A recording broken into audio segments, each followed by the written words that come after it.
We're going to take the North and never give it back. So that's a good pick. You get the corner. I got to go bold, right? I got to go bold for this. Yeah, she's got some nice. Welcome back to the Unbearable Sports Podcast. I'm your host, Brad. Make sure to like and subscribe if you're out there on YouTube, and also rate the show 5 stars everywhere that you get your podcast. What is going on, Bears fans? Today, we are going to be breaking down the Chicago Bears versus the New Orleans Saints. And as we always do, we're going to break down the offense. We're going to break down the defense, special teams, give you some fun stats and analytics while we're at it. And then also, last but not least, we'll be doing our bold predictions and what to watch out for. So let's get right into it. We have Oracle of Hallis out there. We got Joe out there. Bear down to both of y'all. Hope y'all are doing well.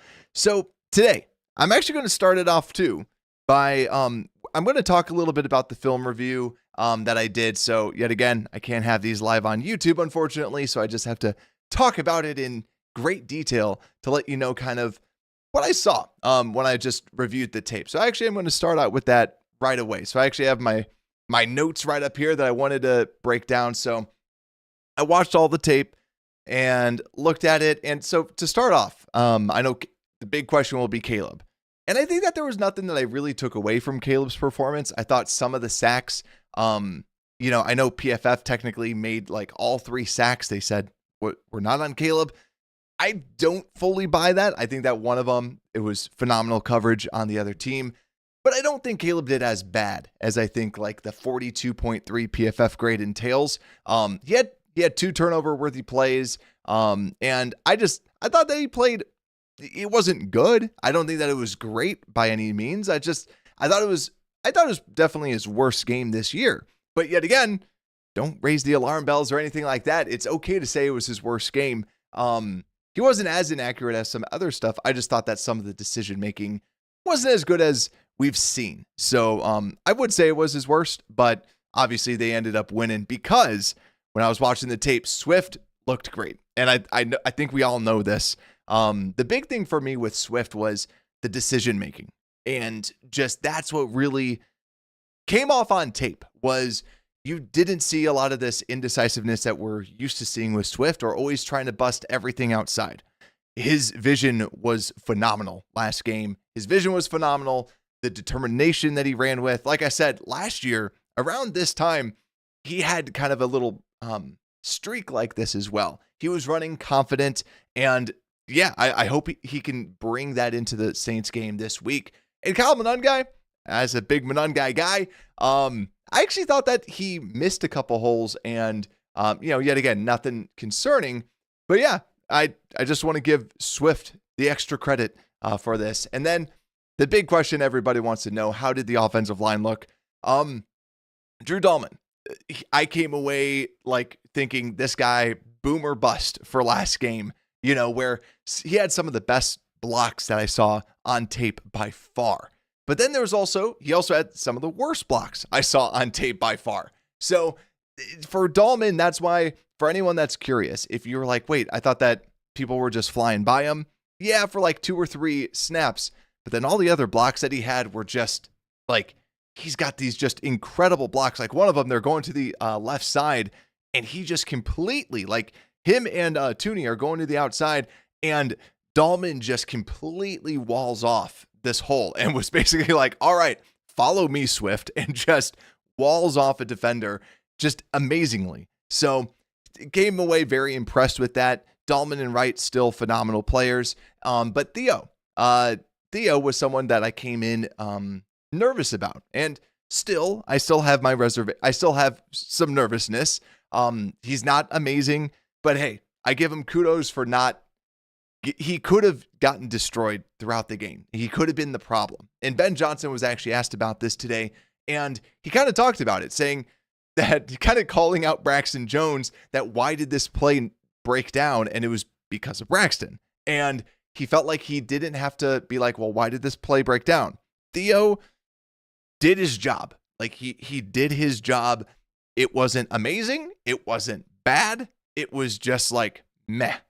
And that's fine. When you have someone like Dahlman and Wright and Tooney that are looking really, really good out there, let those guys do it. And as long as you have a tackle, right, you want to see that upgrade, but you just need somebody that can be solid. So I thought Theo, it could have been a lot worse. And he was going against very good defensive ends. Dorrance Armstrong was having a phenomenal season. And yeah, there was a couple snaps Theo got absolutely bolt rushed and destroyed, but he wasn't a problem. And that's good enough for me, right? With the way that everything's been, that's good enough for me. And then on the defense, I'll just kind of wrap things up.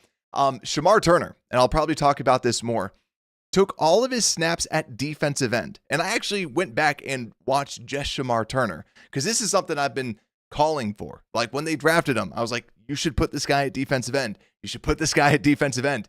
They finally put him at defensive end. And what do you know? His PFF grade jumped from 30 and 50 all the way up to 60.8. Does that mean that he's a great defensive end? And I was absolutely right in my justification? No, but he looked a lot more fluid defending the run in particular. Rushing the passer, I don't think that he won a single rep on the pass side, but his run defense, I think, was a very, very big reason why they were able to stop the run. He was very good at that. And you saw it just because he's 300 pounds as a defensive end and very quick. I really like that. You were able to stop the run because Shamar Turner was a huge part of that defensive end spot. I hope they continue doing that just because. And then you send blitzes. He was very, very good against the run. And I think if you shift him to D tackle, you wouldn't necessarily see that. And speaking of that, Gervon Dexter still can't defend the run anymore. Still looks kind of like a shell of himself. Like on the pass, he gets to the quarterback. He creates a lot more pressure than I think many people think. But the run stuffing was not there. Like he's put on skates a lot of times. But yeah, I think that's where too, the PFF grade actually justifies that as well. He looks really good against the pass. Against the run, not so great. And then TJ Edwards looked really good. And the last little bit that I'll say before we actually start the whole preview show, Montez Sweat. I think that this is something that more people need to talk about. And Montez Sweat looks like Montez Sweat. And some might say, well, no, he's not getting double-digit sacks. Montez Sweat never got double-digit sacks in his career until he got traded to the Bears. Then he got double-digit sacks. Montez Sweat has always been an 8-sack-a-year guy and has been a very good run defender. And when I was watching him, I had a come to Jesus moment where I was like, you know what? This is Montez Sweat. This is who he was even at Washington. He's only going to get 8 sacks a year, right? He's just going to get 8 sacks a year. He's going to win a handful of times in the pass, but he's a very good run defender. And yet again, saw that on tape. Very good against the run. And when you have him and Shamar Turner on opposite ends, it's a very, very dangerous duo against the run, right? But you did see it on tape. We didn't generate a lot of pass rush. So that's why when we started blitzing, you saw more of that. And quite frankly, keep blitzing. I think that was something that was very smart of the Bears to do because you're not getting a lot. Like yet again, Montez Sweat, only an 8-sack-a-year guy. Normally, when you get rid of that one outlier season, that's what he is. He's a good run defender. He gets 8 sacks. So that was my little come to Jesus moment. But let's go back to the comments, and then we'll get started on the actual preview. I promise you that. Let's see. Oracle saying Caleb had a mid performance. Agreed. Yeah. And I do agree too. I see the comments out there. I would have also liked to see him outshine Daniels. And I think a lot of people too. It's just the way that like fans are. There's so many people that are like, that are Washington fans that are almost like crying about it. Like, I can't believe Caleb beat Jaden Daniels. And it's like, well, no, it was really more of the entire team.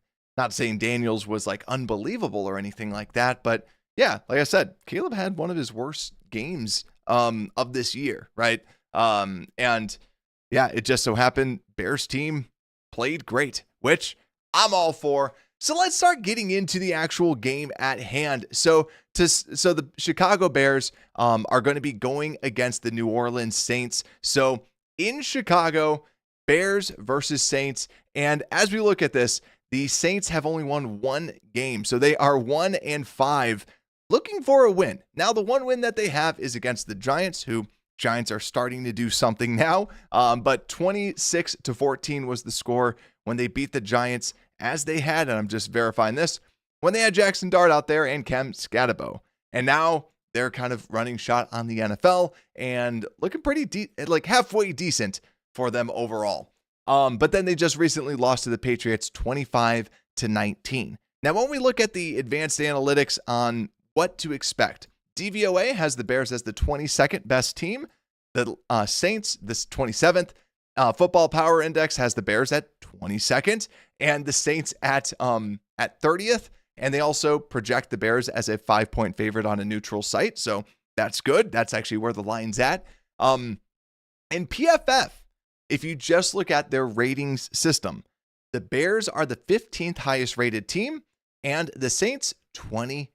So a little bit more love on the Chicago Bears from the PFF rating system than the other systems that are out there. So let's see what's out there. Drax, just with the waves, what's good, my friend? And then Joe saying, Brad, I watched the Saints-Pats game, and the Saints are better than their record. That is the big thing. I was actually going to start out the show by saying this, and I was actually going to put it in the title, but I'm like, I don't want to be too clickbaity with it. I think that this is legitimately a trap game. I really do think so. The Bears had just a walkthrough. They didn't have a full practice today, but the Saints did. Bears are coming off of short rest. They're playing at home. They're feeling good. And exactly what Joe said. This Saints team is a little bit better than I think a lot of people are thinking because when we break down their team, they have a lot of no names, but they're still playing pretty well. They're still an NFL football team. And quite frankly, Rattler is a lot better than I think people are giving him credit for. Does that mean he's a true franchise quarterback? No, but he's playing well. And that's all that matters when you're going against somebody is who's actually playing well. And Drax saying, oh yeah, so funny thing, Drax, I just finished my all 22 observations. So you can watch it times 2 speed. So yeah, so I went through all that. But yeah, I'll probably bring up some as we kind of go through this as well. But let's get into the injury report because right before this, we finally got an injury report. Finally. And that's when I was like, you know what? I'm going to go live. I got my injury report. I'm happy. The injury report, like I was saying before, though, this is a walkthrough on Wednesday. So the practice is an estimation. So they're saying Jonah Jackson did not DNP with an ankle.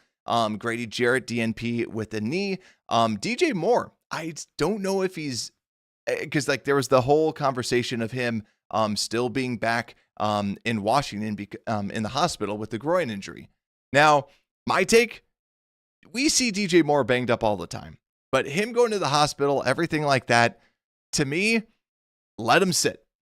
I'm fine with letting him sit to see Burden shine. Give Burden the opportunity because I'm more than happy to see what Luther Burden can do. And also, too, you're starting to see Olamide Zaccheaus kind of okay, he is the number 3 wide receiver, and there's that kind of safety blanketness, but with last game, he wasn't as reliable. Now it's, yet again, people can have a bad game, but it's still, when you see Luther Burden, man, he's special. He's really good. There was a route, like his deep routes. I'm watching him on tape, and I didn't talk about him specifically about the tape, but man, Luther Burden, he runs different routes. He'll kind of stop. He'll run it in a different fashion. And that's where too, I'm like, maybe Ben Johnson doesn't like that. He'll kind of slow up, really, really slow up and then go. And while everyone else, you don't really see that. So maybe that's something that the Bears don't like about it. But man, he gets open. He's really talented. And that's why I selfishly want to see that because DJ, I know a lot of us are a little about DJ. DJ's been getting a lot of short passes and kind of forced touches, forced looks. And that's where, yeah, if he's also injured, let him rest. Then also Cairo Santos DNP with the right thigh. Jake Moody might still be the guy out there. And then Noah Sewell did not participate with a concussion. My guess is Noah Sewell will not be out there. But Austin Booker and Travis Homer, all full participants on Wednesday. But yet again, last week, they were all full participants, and the Bears did not decide to activate them. What they might be doing is they might even just do the full 21-day window, get them ramped up, get them used to everything, and then activate them. Because also, too, someone might go down. And they might just want them to just get ramped back up into everything. And especially like with Booker, you're talking about, okay, so Passanio was a healthy scratch last week. And like we talked about with Shamar Turner was playing defensive end. And that throws a whole wrinkle into this, because if Shamar Turner is going to be your defensive end, who do you like more at the defensive end spot? Typically, you'll have 4 people in the rotation. If you have 5, then does Passanio just go back down to the practice squad? And then is Dominique Robinson a healthy scratch? Because quite frankly, Dominique Robinson has been solid in the run game. I just think that Shamar Turner gives you more upside in the run game. Both don't give you a lot from a pass rush perspective. So yeah, Dominique would probably give you a little bit more. I think it's kind of a moot point at that perspective. I just want to see Booker out there just to see what he can do. And this week could be a very good week for that. But now, overall though, I still don't expect, I don't expect Grady Jarrett. I don't expect DJ Moore. And maybe they end up just resting Santos, but I don't expect Noah Sewell. And Jonah Jackson, I would guess that he's going to be back. I just don't know the severity of that ankle injury, but look for him. He's going to be the big one. But yeah, also I agree with Joe. Glad to see Darnell Wright not out there for sure. And yeah, let's see. So let's go over to the next one. Let's talk about the New Orleans Saints, where their graphic is just a table made in Microsoft Excel.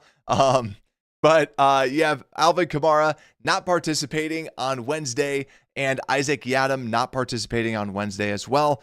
And quite frankly, and then also John Ridgeway, full participant, Alante Taylor and Chris Olave, both limited. I expect both of those to play. Alvin Kamara, yet again, I don't think you're losing much if he's not actually out there. And then say Isaac Yiadom, backup quality, backup caliber slot corner. So nothing too crazy on their actual injury report at all. So let's continue going through this and let's break down. Let's actually break down this Bears offense, because I think that's what we all want to know about. Let's go into this Bears offense. Where the Bears offense, I'm going to use the PFF stats for just overall rating right now, just because I was like, you know what, I'm gonna do that. And then actually, before we get into that, I want to just throw out a little nugget. Let me kind of switch to the right spot. So this is a cool little statistic that I found. So the Bears utilized 11 personnel on 53 of 59 plays last week at 89.8%. And in that week, that was the highest rate Ben Johnson has ever used 11 personnel. That's 3 wide receivers, 1 tight end, 1 running back, which is crazy because we always talk about how he loves to run 2 tight end sets, and they ran the most sets without their 2 tight ends out there. Then the other interesting fact about this too is they used 11 personnel on 26 of their 27 run plays and consistently rushed to the weak side of the formation, so not to the tight end side, and doing so 20 times for 129 yards. Just want to throw that out there. I think that this was such a fascinating little stat out there. And yeah, 129 yards and a touchdown while gaining just 18 yards on 6 strong side runs. So this kind of goes to like, okay, is it a tight end thing? I'll say this too. Colson Loveland, he's a good route runner, but yes, there was a handful of blocking plays where he just looked out of sorts, and just, it's one of those where he gets grabbed and then he just gets tossed to the side, and you're like, oh, is he actually blocking him? And it's like, nope, defender was just keeping contained, and after the play, just yeeted to the side. But I thought that was an interesting stat, just because we always talk about the 21 personnel. But also, I'll say this too. DJ Moore had some phenomenal blocks out there, and these wide receivers were blocking, and these wide receivers were dogs trying to smack people. And yeah, DJ Moore blocked a defensive end or a linebacker, someone that was over his weight by 30 plus pounds. He was blocking them pretty darn well. Not saying I always want to see that, but just hats off, especially to DJ Moore for the way that he was blocking. But other things too, as we kind of look at these opponents, I have the ESPN ratings up with this. ESPN has the Bears 30th for pass rush win rate, 24th for run stop win rate. And crazy enough, they demoted our blocking win rates. I don't fully buy their run block win rate. That we're 3rd now after having our best game on the ground. So we're third there, and then we're eighth in pass block win rate. The Saints, you might be curious about, they're 28th in pass rush win rate, 28th in run stop win rate, 31st in pass blocking win rate, and 32nd in run block win rate. So safe to say ESPN Analytics hates the New Orleans Saints line. So we'll dig a little bit deeper into this, but let's get in to this offense a little bit more. And also J2K, what is good, my friend? Saying he saw Loveland had a much bigger snap count. Yeah, Loveland played a lot. I'd like to see that a little bit more, right? Especially since we all know, like, Warren, we're seeing Warren get so many snaps for the Colts. And I know a lot of us, like myself, wanted Warren and had Warren above Loveland. And Warren's looking great. Loveland is still 3 years younger. But yeah, Tyler Warren's looking really, really good. So let's talk a little bit about this Bears offense, though. So PFF has them rated as the 15th highest rated offense, 22nd highest passing attack, 10th in receiving grade, 11th in pass block grade, 18th in run block grade, and 14th in overall run grades. And it's great to see, and it's easy to see why. Rome Odunze, 24th highest graded wide receiver. Caleb, 19th highest graded quarterback, coming off of that bad performance. Swift, 23rd highest graded running back. Like I said, very good performance by Swift. But when you look at across the line, Joe Tooney, 14th highest graded guard. Dahlman, 7th highest graded center. Darnell Wright, 21st highest graded tackle. Those three are your golden boys. Those guys are looking great. Jackson, I don't think he looks awful. I just think that he looks like Jonah Jackson, at least, where he's just kind of like a meh type of guard. We're paying him like one of the best guards in the league, though, which kind of gets me a little frustrated. But he's the 52nd highest graded guard according to PFF. And Theo Benedette, 64th highest graded tackle according to PFF. Like I said, when I was doing the all 22, little recap, Benedette looks okay. Like, he just, he's not going to be, he might not be the answer long term. And yeah, he's still got a long way to grow. I always say this with tackles. You need at least a year. He was injured last season. So yeah, it takes a while to learn the position and get there. But the thing is he at least runs the plays. He at least runs the offense, which is what Ben Johnson wants.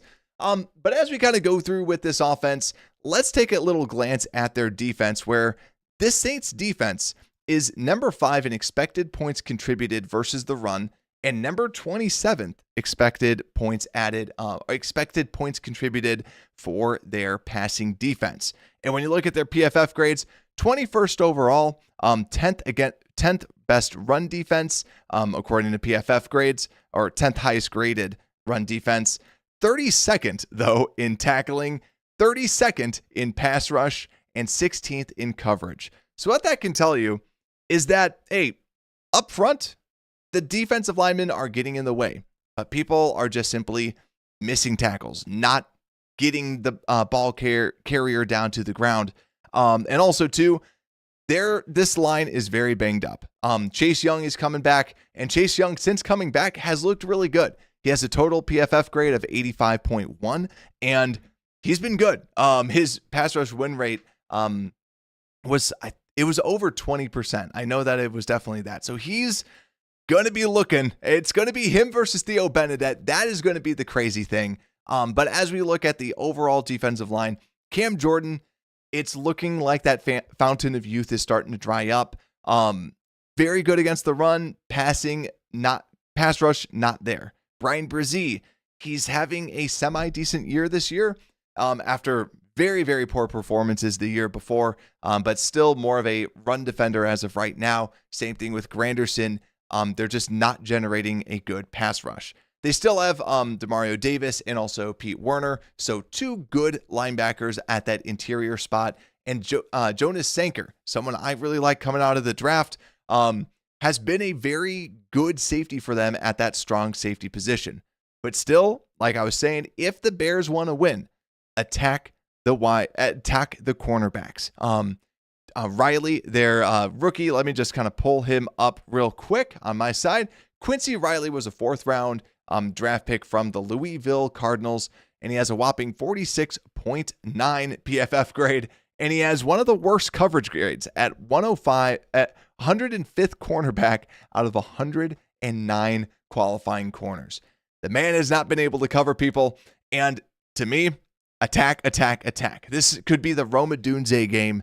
You can just attack the outsides. Kool-Aid McKinstry has not been having as good of a season as he did last year, but still a solid corner nonetheless. And even Alontae Taylor, if he's able to come back and start at the slot corner, he's been a solid corner. He was good his first year, but then kind of went on the downturn. They're shifting him more as a slot corner now rather than an outside corner. And he's looked pretty decent this year. He's the 43rd highest graded cornerback according to PFF as of right now. But really, you should just be attacking Quincy Riley. To me, that is where they need to be attacking. If Quincy Riley is starting, you just throw that way. Do what the Commanders did against Nahshon Wright. Anyone that was on Nahshon Wright, you just throw it to him. Just tell Caleb, just go Riley's way and just do that over and over and over again. But that's how you can easily attack this team, is right then and there. So it's going to be down to the wide receivers really creating something. But also, too, the offensive line, that to me is the number one thing that I'm going to be looking out for. And also, looks like my stream has been frozen, and I'm back. Stream is back. There it is. I don't know what, that was weird. It all of a sudden said stream froze, stream back. Here, let me ask the chat. Am I back now? Okay, cool. I'm back. There we go. So, yeah, it was weird. All of a sudden, I saw in the bottom corner, OBS disconnected. Now OBS back and connected. So, I'll re-say what I was just saying. My matchup that I am watching out for the most is going to be Theo Bennett versus Chase Young. Chase Young, great pass rush so far. Theo Bennett starting to learn the position. He's going to have another very good competition, and very, very athletic, very, very big, which he's going to be going against. So that is going to be my matchup. I see Joe out there with trenches. Agreed. And I agree with J2K. I'm not like super surprised. I'm surprised at how bad Brian Brzee has been. But I didn't love Brian Brzee coming out, but it wasn't like, oh, he's not going to be good at all. You know what I mean? And yeah, YouTube's had troubles all day. Yeah, they must have, because yeah, I was like looking at my internet, like, is my internet down or anything like that? But yeah, should be all set. But yeah, I also like the calling out for the Burden breakout game. I know a lot of us are kind of talking about that, because yeah, if you don't have DJ Moore, you got Burden. That'd be fun. I actually, right before this, I checked some betting lines, like, okay, can I get any sort of Burden overs? Just because, if they kind of keep it at like the 2 receptions, I'd be like, all right, I'll be all over that. Make some easy money.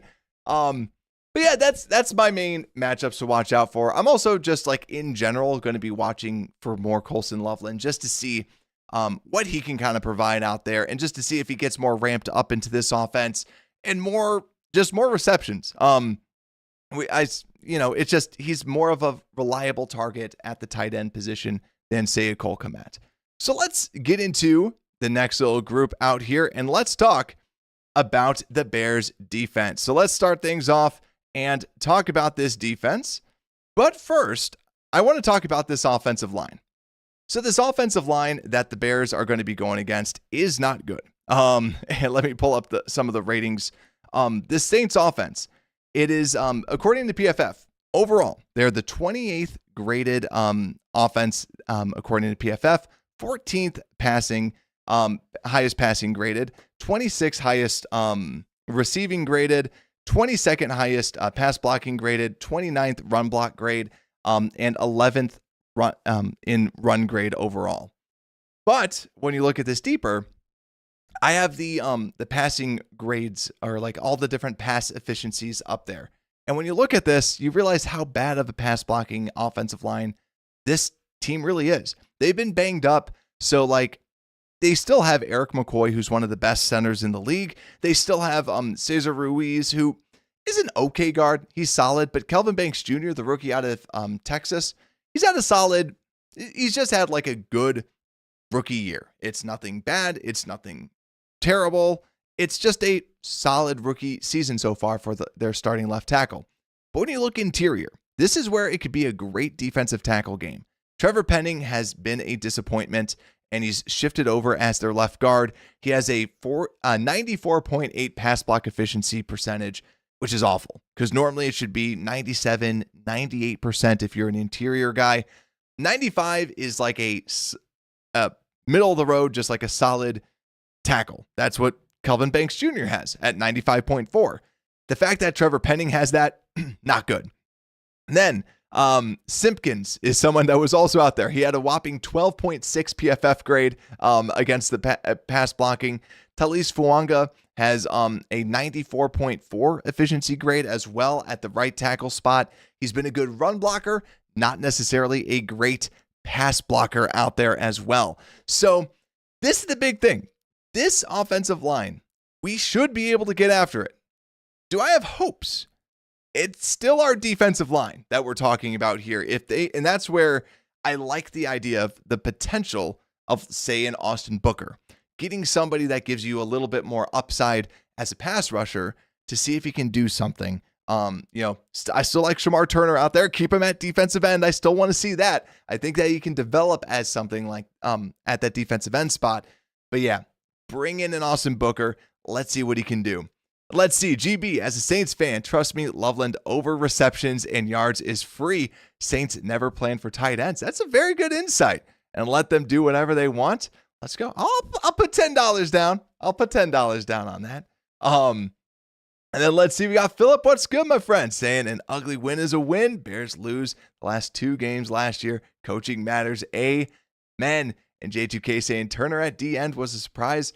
I was surprised that they actually did it, especially since they had so many of them just bulk up and get bigger. I'm glad that they tried him out at defensive end. I think that the way that I've always said this since the moment they drafted him, just the way that he plays, you want him to just focus on one guy. It seemed like that was the big thing. And then too, in college, when he was a defensive end, that's when all his production happened. That's when I don't have the exact stats now, but back then I had here's his grade at D end and here's his grade at D tackle. D tackle, he wasn't good. D end, he was phenomenal. And so that's where against single blocking, he knows what he's going to do. But when he's inside, even if he's got one guy in front of him, it just doesn't seem like he's got necessarily a plan. So I like it. I say keep him out there at the defensive end spot. And then, put Booker on the other side. I love the idea of that. But let's kind of continue and talk about this defense because, man, TJ Edwards and Tremaine Edmonds, like I said, those guys were playing. And right now, PFF grades, the analytics of the day is PFF today. So I know some people might not like that, but normally I like to sprinkle different stats around there. I was like, I'm going to go PFF heavy with this. TJ Edwards with an 83.9, which is one of the best grades for PFFs for linebackers.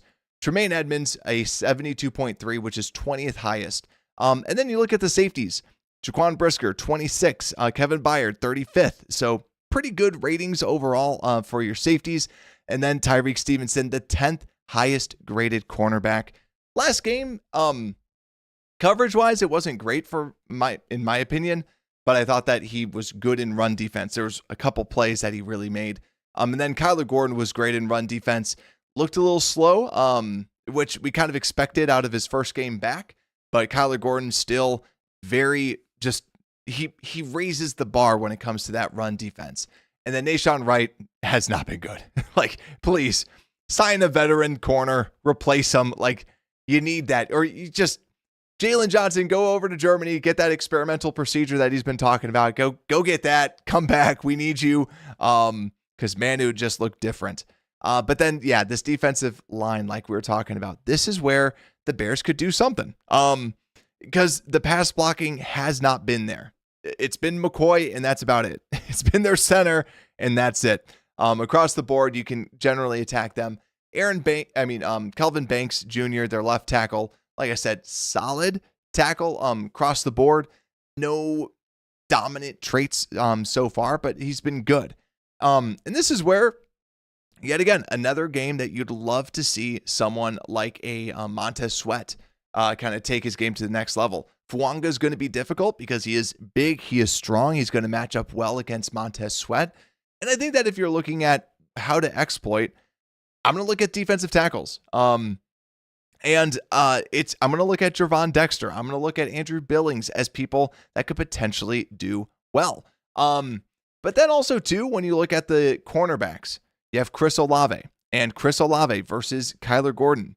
And that is going to be a huge matchup. But then too, Brandon Cooks, he's old, he's a little washed up. But Shaheed has been just one of those guys that will have some big plays every now and again. And I think he gets a little overlooked. I think in fantasy football, he was a little overlooked, but he's been having a good season so far. But the probably most overlooked player, like I said, Spencer Rattler's been good. He's been very good. He's PFF's 11th highest graded quarterback with one of the best rushing grades among quarterbacks as well. And I was just kind of flipping through the stats, trying to find, say, a weakness in Rattler's game. Yet again, not saying he's the second coming of Patrick Mahomes, but I was very, very impressed just with everything that I was seeing with this guy. He's been solid. And I think that's the dangerous part about this game. The only quote unquote bad thing I could kind of find about him was that he's the 29th quarterback in EPA per play when he's not under pressure out of 34.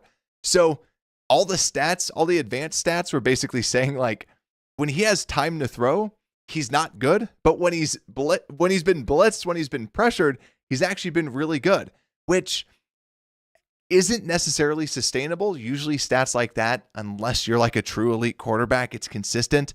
But right now, Rattler's been on fire. Rattler's been playing well. He's just been playing solid. Yet again, this is why this could be a potential trap game at home on the short week for the Chicago Bears. But the other piece too is the running game. Neither running back has averaged over 4 yards a carry. Kendre Miller is right there at 4.0. But then Alvin Kamara at 3.8 yards a carry. But still, Kamara always someone that can make you pay out of the backfield, and Kendre Miller too, fast, quick running back that I really like coming out of college. Someone to definitely keep an eye out for. But let's see what y'all are saying out there in the comments as of right now. Philip saying one concern that punt and kick return coverage. We'll break that down soon. And Washington run game. And then how much is Rattler's stats in garbage time? That was the thing that I wish I could have grabbed. Let me see if I can actually grab that. Because I actually don't know if I actually could have or if I just totally forgot. Because literally I was looking at running back stats and I was trying to find like, okay, so if they're running here, running inside, running outside. Let me see. Passing splits. And let's see. Oh, no, that's why. So I was trying to find for running backs, we actually have like in garbage time, not in garbage time for some of the stats that I have. But I don't have that for quarterbacks for some odd reason. But yeah, it's a good call. Let's see. Broski, what's good? This has trap game written all over it. Agreed. And yeah. And then too. Very good point, Broski. With Baltimore the following week, people are going to be thinking about that. Bears also having so much time to prepare for Washington, only thinking about Washington, beating Washington. And then Drax saying, BJ won't fall for the trap. And this will be another test for him for sure. Because it's like, this is a trap game. This is a total trap game. Can he get his guys heads on straight and say, hey, let's win this game? So let's get into this a little bit more and let's talk about the defensive matchup that I'm looking most forward to inside of this game. Which one I think that is going to be the most key. Now, I was going to say Gervon Dexter just because I think that's something that's going to be key is that pressure inside. Like I said, going against Penning, going against Ruiz. And I think that's going to be key. That the defensive tackle spots have a big potential to do something big. But I'm going to give it to, wrong spot. It's been like 6 weeks and I'm still not used to all my new buttons still. There we go. Fifth time's the try. But my matchup to watch out for is Kyler Gordon versus Chris Olave. Olave is one of the best wide receivers out there. He's been lining up in the slot, and he's just a good player. He's going to make you miss. He's going to run crisp routes. He's your classic Ohio State wide receiver. And that's going to be the matchup to watch out for, because we know Wright's not going to be able to cover much. We know Stevenson, he's been very consistent. He's been very good. But the thing is that with Gordon coming off of that injury, and like I said, he looked a little bit slower, was a little, not saying it was like a bad performance from him, but the big thing will be in coverage. And you're going against one of the best route runners. If you can cover him, everything else should be a lot easier. And then the other piece too, I haven't even talked about their tight end. I'm not a big Johnson fan. Their tight end, I think he's a little overhyped. I think it's more of the fantasy football hype. But really, they have some good wide receivers that can make you pay, so we have to watch out for that. But the next piece too, and then I see Broski out there. Did Dio play Monday night? This is the thing that I saw about Dio when watching the tape. Dio, he's got a high motor, right? And that's about it.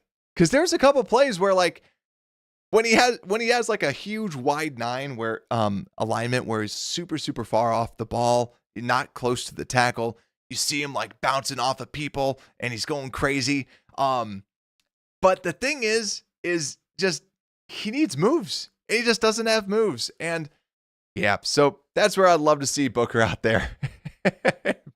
Broski just read your comment. This is true. This is very, very true. And Kyler was not great, but was not great in the coverage side. But yeah, J2K saying he's thinking DA plays a bit more zone shell coverage, rushing 4.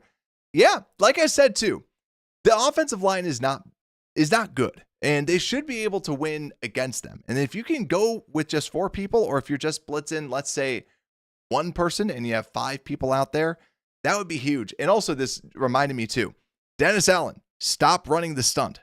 It did not work a single time.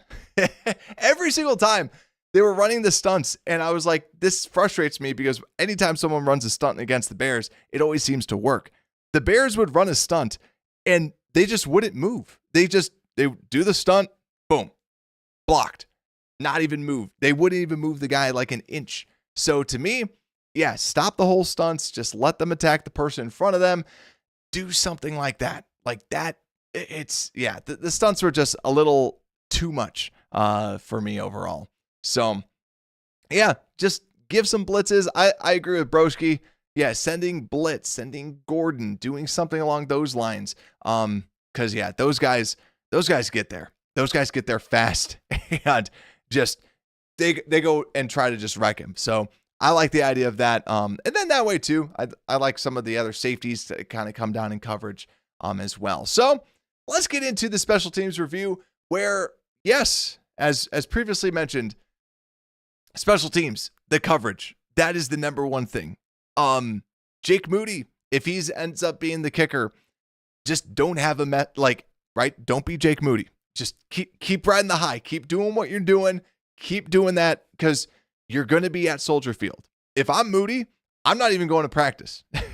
I'm calling up Tory Taylor. I'm calling up Scott Daly, and I'm saying we are going to Soldier Field and we're just going to be kicking field goals. This is different. Soldier Field is very difficult to kick at. Every good kicker, or just basically Robbie Gould, every kicker will tell you have to practice at Soldier Field because it's different. The wind swirls. It is a difficult place to kick at. Moody needs to know that. Moody needs to be out there. He needs to be practicing because you need to do that. Also, I haven't checked the weather. I know it's supposed to be raining a whole bunch too. That's going to be the other thing to kind of look out for. But yeah, Moody, practice at Soldier Field. Good things will happen. Just need to do that. But then also the actual coverage team. Maybe Travis Homer comes back and he's the greatest coverage guy of all time. Maybe not. But the entire coverage team has just been awful. That is the thing that is just difficult to watch. But the actual returns, Duvernay has been a good surprise. He's made me eat my words. Because I was always saying, well, Burden could be out there, but Duvernay's been just a solid player. So yeah, that's my feeling. But let's continue to go through and let's actually talk about the who has the edge. So one of my favorite segments, let's break down who has the edge overall. So if we're talking about the Bears offense as a whole, if we're going against the Bears offense versus their passing offense versus their passing defense, I'm actually going to give it to the Bears. I like what Caleb is doing. I think that even if DJ's not out there, you're still going to have Luther Burden, who's played very, very well. I like this passing offense and running attack. I want to give it to the Bears, guys. I want to give it to the Bears because the Saints do have a good run defense. I'm actually going to give it to the Saints. Just low key. They actually have some pretty good people out there with the run defense. I think that the running attack is still going to be better, but I don't think it's like I'm going to still give it to the Saints. I don't think we're going to be able to run at 7 yards a clip like Swift did before, but I still think that we're going to be decent, right? Hopefully we'll be at least at 4. Also, Talk Man, what is good, Bear? Down to you. And Broski saying, I'm the best. Thank you, good sir. I appreciate that. And yes, hit that like button. Love all you guys. I always love hanging out with you guys and doing the low live shows and all. So I always love this too. But let's go into the next piece and let's talk about who has the edge. So for their offense, the Saints offense versus the Bears defense. Now, the running defense. I'm actually going to give it to the Bears run defense. It might be my famous last words. It looked different when you're talking about Edwards, when you're talking about Gordon. Those guys know how to stop the run. And also, too, you felt like the entire defense wanted to stop the run. Having Shamar Turner as a defensive end helps stop the run. I think that the Bears are going to do a good job at this. And I think that they're going to, the Saints have not been a great running team this year. I think that the Bears can not have them run all over them like the Raiders did against them. And then next is the passing attack versus this passing defense.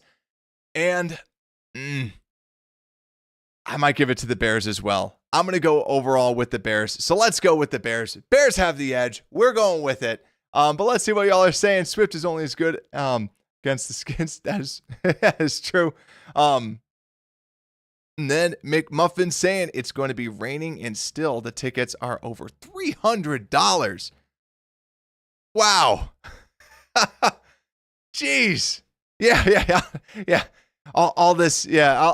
Everyone, we're going to the Bears game. Yeah. Geez. $300. I saw someone like say this. They're like, how is it so expensive? And it's like, yeah, the Chicago prices are crazy. I think I've told many of you guys, you all this story before, but like helping my cousin out with his bachelor party, they wanted to go to like a baseball game. They wanted to go to a sporting game. They wanted to do like all these things. And I like told them, I was like, guys, if we all want to do that and it doesn't have to be a Chicago sports team, just go to Milwaukee. Like Milwaukee is Chicago 50% off just because like Chicago prices are insane. For all the people that listen that live in Chicago, my gosh, I don't know how you do it. Like it's crazy expensive. But man, yeah, it is crazy. And yes, I did see that Hardy backflip. That was sick. And then yeah, so let's get into this. So let's have y'all say your game predictions. So let me know, you know what to do, chat. Let me know your game predictions and give me a bold prediction as well. So not just the score. Give me a bold prediction. Let's see. We got Drax out there. Bears 37, Saints 17. Bears D get 7 sacks. I would love that because I think that they have 7 sacks on the season. So that would be amazing. And Broski saying, who wants to live in Illinois anymore? Actually, a lot of my viewers are like kind of no longer in Illinois anymore. Like that's, I think something that's kind of eye-opening as well. Like it's still, most are in Illinois. But yeah, I was kind of like shocked. Bears fans are everywhere. There's shout out to my listeners out in Europe, in Asia, which is just like one of the coolest things to see. That like people in other continents listen to this show. This is just absolutely nuts. So just hats off to all of y'all out there that listen. But yeah, let's see. J2K saying blowout 41-14 Bears. And let's see, 37-13, Bears bold prediction, 27-20 Bears reg. All right. And let's see, Bears 31, Saints 20. Luther Burden has another 100-yard receiving game out there as a bold prediction. All right. It is my turn to pick. Oh, guys, this is where I don't feel great because there is a little birdie on my shoulder that is saying that the Bears lose this. It's just, I am so nervous about it. This is like what Kyle Brandt was talking about when he's like talking about culture of, this Bears team and how much it means. This is a game the Bears lose. This is the game that the Bears lose. Like because we feel good about the team and then they destroy us and then we lose it right there. That's how it always happens, right? That is how it always happens. And that's where the little Bears fan on my shoulder is like, Brad, you've done this before. You've seen this before. Your hopes get crushed. This is why we're Bears fans, and it's going to be a hard fought game. I think that they're going to come out and I think that's going to be a hard fought game. Talk about booing me in the chat. I love it. I don't think I can honestly though say the Bears lose though. I can't say it without being mad. I do have PTSD. Yeah, we all I've actually wanted BetterHelp to be because I think it would be kind of funny to be like us Bears fans, like when things are bad, it's like, yeah, you need someone to talk to. I don't know. You guys can boo me in the chat. I'm going to say it. I actually think that they drop this one. I think it's going to be 21-17. I'm going to say low scoring game, 21-17. I don't love it, chat. I'd love to be wrong. I want to be wrong. I'm going bold. And that's going to be my bold prediction. That's going to be my bold prediction. I do think that Luther Burden, for this man, come on, Chad, let me have it. Let me have it, Chad. I have to go with it. It's my gut. And then, yeah, if they win, you guys can yell at me. I'm fine with that. I'll take it. But yeah, I'm going to go with that. But here, I'm not going to end it on a bad note. Not going to end it. Yeah, and I agree with, Marcus feels my pain, it feels that way. And that's where too, the Washington game, I literally, like I told you all on this show, I literally took Bears money line because I was like, let's roll. I took actually a bunch of Swift overs because I was like, I had the belief and I'm like, I think this is what's going to happen.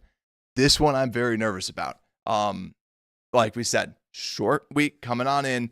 But if I had to do normal predictions with everything and just other stuff like that, I think you're going to see my overall predictions is I think you're going to see the running game yet again. I don't think it's going to be amazing, but I think it's going to be good. And I think you're going to feel comfortable about that. I think that the passing game is going to be solid. I think hopefully the penalties are cleaned up a little bit. The defense, I'm still nervous because we had one punt last game. They need to buckle down on third down and they need to force a fourth down. They need them to be able to punt. So that's the piece. And Broski saying Manun guy gets his first touchdown this week. I might, that might be good. That might be good. Actually, every week I'm like, I want to put $10 on Manun guy. I want to put $10 on Manun guy. Maybe it's this week. But yeah, and I agree. Okay, I do agree with Taco Man right there. The refs did very, very much hamper our chances. And also for anyone that saw it too, Caleb and Troy Aikman never spoke. So that's probably why Aikman hated Caleb so much. But man, it was just one of those, the things that I don't like to complain about is I don't like complaining about the refs. I don't like, it's the most angry fan stereotype is blaming the refs and saying that the announcers hate us.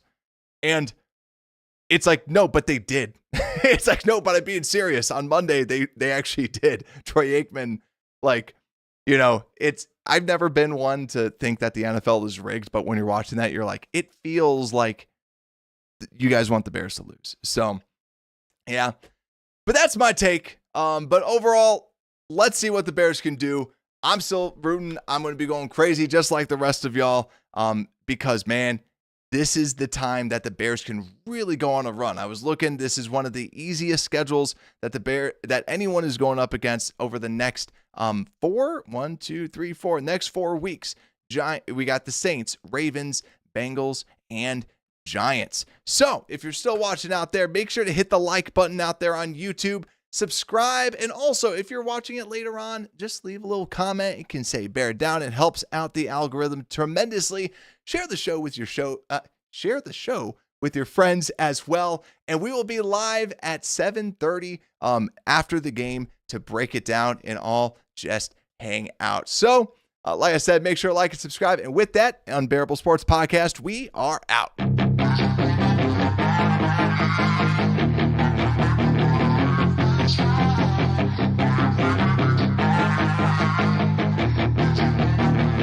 Yeah, she's got some nice long hair and